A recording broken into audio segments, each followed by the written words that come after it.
वही जंग से जुड़ी हुई अभी की बहुत बड़ी खबर, लेबनान में इजराइल के हमले अभी भी जारी है। 24 घंटे में 35 लोगों की मौत की जानकारी। इजरायली हमले में कई लोग घायल हुए हैं, ये बड़ी जानकारी इस समय मिल रही है। एक तरफ चर्चा हो रही है सीज फायर को लेकर, तो वही दूसरी तरफ लेबनान में इजराइल की तरफ से लगातार हमले हो रहे हैं। 24 घंटे में 35 लोगों की मौत की जानकारी अब तक मिली है। कई लोग इन हमलों में घायल भी हुए हैं। जंग से जुड़ी हुई ये बड़ी जानकारी, इजराइल की तरफ से एक बार फिर से लेबनान पर अटैक हो रहे हैं। लेबनान में इजराइल की तरफ से हमले, 24 घंटे में 35 लोगों की मौत।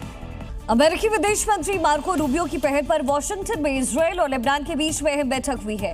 1933 के बाद पहली बड़ी और सीधी बातचीत हुई। तकरीबन 2 घंटे चली बातचीत में लेबनान ने सीज फायर की मांग की, लेकिन इजराइल ने हिजबुल्लाह के पूर्ण निरस्तीकरण पर जोर दिया। अमेरिका और ईरान के बीच तो 2 हफ्तों का अस्थायी सीज फायर हो चुका है, लेकिन अब नजर इजराइल और लेबनान पर है। लेबनान में इजराइल हिजबुल्लाह के ठिकानों को लगातार निशाना बना रहा है। उधर लेबनान और इजराइल के बीच राजनयिक संबंध नहीं है, इसलिए प्रधानमंत्री नेतन्याहू इस बैठक के लिए सीधे तैयार नहीं थे, लेकिन ट्रंप के दबाव के बाद तैयार हुए। बैठक से पहले अमेरिका ने लेबनान पर हमले कम करने के लिए कहा। इजराइल ने हमले कम भी किए, लेकिन हिजबुल्लाह के मजबूत गढ़ बिन जुबैल में हमले जारी रखे। बातचीत का मकसद लेबनान को अपने देश पर पूरा कंट्रोल दिलाना और दोनों देशों के बीच स्थायी शांति लाना है, क्योंकि इजराइल की लड़ाई हिजबुल्लाह से है, न कि लेबनान से। उधर अमेरिका के विदेश मंत्री मार्को रूबियो का बयान आया कि लेबनान के लोग ईरान की आक्रामकता के शिकार हैं, इसे अब रुकना होगा। वही लेबनान में इजरायली डिफेंस फोर्स हिजबुल्लाह के ठिकानों पर लगातार रेड कर रही है। घर घर जाकर के हथियार और लड़ाके ढूंढ करके खत्म किए जा रहे हैं। इजरायली फोर्सेस सीज फायर के बाद लगातार हिजबुल्लाह के ठिकानों को नेस्तनाबूद कर रही हैं। इस दौरान आईडीएफ ने लेबनान में ग्राउंड ऑपरेशन अभियान चलाया और हिजबुल्लाह के दर्जनों ठिकानों का पता लगाया। मौके पर इजराइल की सेना ने टैंक रोधी ठिकानों, निगरानी चौकियों, हथियार भंडारण सुविधाओं को पर्दाफाश किया। बॉडी कैम लगाकर सैनिक हिजबुल्लाह के ठिकानों को दिखा रहे हैं कि लड़ाके कैसे रहते हैं, किन खतरनाक हथियारों से अटैक करते हैं। तस्वीरों में आप हिजबुल्लाह के हथियार देख सकते हैं, जिसमें कलाशकोफ राइफल्स, मैगजीन, सैन्य जैकेट्स शामिल हैं।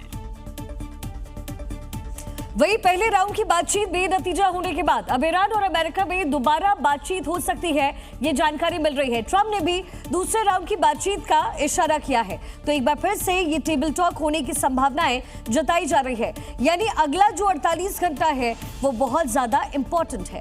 अमेरिका ईरान के बीच दूसरे राउंड की वार्ता जल्द हो सकती है। ट्रंप ने न्यूयॉर्क पोस्ट से कहा, अगले 2 दिन में कुछ हो सकता है, क्योंकि अमेरिका से बातचीत के बाद ईरान मध्यस्थ पाकिस्तान के साथ लगातार संदेशों का आदान प्रदान कर रहा है। उधर अमेरिका के उपराष्ट्रपति जेडी वेंस ने ट्रंप के हवाले से बयान दिया, इसलिए उम्मीद है कि एक बार फिर अमेरिका और ईरान के लीडर्स आमने सामने होंगे, लेकिन ये मीटिंग कहां होगी अभी तय नहीं किया गया है। लेकिन अमेरिका, ईरान के अधिकारी और पाकिस्तान नेता लगातार एक दूसरे के संपर्क में है, जिससे संभावना जताई जा रही है कि जल्द ही फिर से नेगोशिएशन शुरू हो सकता है। उधर ईरान के प्रवक्ता इब्राहिम जुल्फागरी का बयान आया है कि जंग का फैसला युद्ध के मैदान में होता है, हम धमकियों से नहीं डरते। अमेरिका की ओर से लगाई गई कोई भी नाकाबंदी ईरान को मंजूर नहीं है। वही अमेरिका ने ईरानी बंदरगाह की ओर जाने वाले जहाजों पर नाकेबंदी शुरू कर दी है। ईरानी बंदरगाह से कोई भी जहाज नाकेबंदी को पार अब नहीं कर सका है और 6 व्यापारिक जहाज अमेरिकी बलों के निर्देश का पालन करते हुए वापस लौट गए। अमेरिका ने तेहरान के साथ शांति वार्ता फेल होने के बाद स्ट्रेट ऑफ हॉर्मुज में ईरानी बंदरगाहों पर अमेरिकी नौसेना के जरिए नाकेबंदी कर दी है। एक F-35B स्टील्स लड़ाकू जेट उड़ान भरने के लिए तैयार है, क्योंकि ये हमलावर पोत अरब सागर में नौकायन कर रहा है। अमेरिका ने कहा, हॉर्मुज स्ट्रेट में नाकेबंदी के 24 घंटे के दौरान कोई भी जहाज अमेरिकी नाकेबंदी को पार नहीं कर सका और 6 व्यापारिक जहाज ईरानी बंदरगाह की तरफ वापस लौट गए। अमेरिका की 10,000 से ज्यादा नौसैनिक, मरीन और वायुसेना के जवान, 1 दर्जन से ज्यादा युद्धपोत और दर्जनों विमान स्ट्रेट ऑफ हॉर्मुज में ईरान के बंदरगाहों में प्रवेश करने और वहां से निकलने वाले जहाजों की नाकेबंदी के मिशन को अंजाम दे रहे हैं। अमेरिकी सेंट्रल कमांड के मुताबिक ये नाकाबंदी सभी देशों के जहाजों पर निष्पक्ष रूप से लागू की जा रही है। इजराइल इस समय दोनों मोर्चे पर युद्ध लड़ रहा है। गाजा से हमास का खात्मा तो लेबनान से हिजबुल्लाह का अंत करने के लिए आईडीएफ का ऑपरेशन जारी है। इजरायली फोर्सेस के स्ट्राइक से तबाही दिख रही है। एक साथ 4 अलग अलग सुरंग में धमाके। तस्वीरें उत्तरी गाजा पट्टी की है, जहां हमास की टनल नेटवर्क हुआ करती थी और 800 मीटर लंबी इस टनल में कई रहने की जगह मौजूद थी। गोला बारूद हमास ने यहीं पर छिपा कर रखे थे, जिसे इजराइल ने एक झटके में उड़ा दिया। इजरायली ड्रोन ने इस पल को भी रिकॉर्ड किया। एक दूसरे एंगल से भी इस तबाही को देखिए। आईडीएफ ने कहा कि इन टनल्स का इस्तेमाल इजराइल के खिलाफ होता था। दूसरी तरफ दक्षिणी लेबनान में भी हिजबुल्लाह के खिलाफ इजरायल की कार्रवाई जारी है। टायर शहर की ये तस्वीरें देखिए।